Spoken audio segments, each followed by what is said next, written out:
এসো বন্ধুরা, তোমরা যদি এইরকম ইংরেজি বাঁকা হরফ বা ইটালিক্স শিখতে চাও, তাহলে এ থেকে জেড পর্যন্ত প্রত্যেকটি লেটার আলাদা আলাদাভাবে সুন্দর করে লেখা শিখতে হবে। আজকে আমরা এ শিখব। বড় হাতের এটি খানিকটা এইরকম,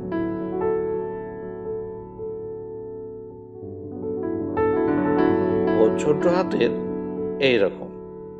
ইটালিক্সের একটি বিশেষত্ব কি জানো তো?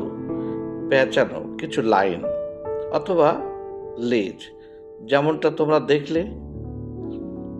এইবার কিছু শব্দ লিখে নিই।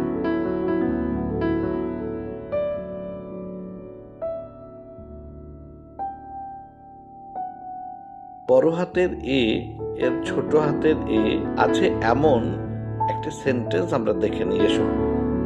এইভাবে যদি অন্তত এক পাতা প্র্যাকটিস করো, তাহলে তো আর চিন্তায় নেই। ইংরেজি 26টি লেটারের মধ্যে এ তো শিখে গেলাম, বাকিগুলো নেক্সট এপিসোডে দেখা হবে।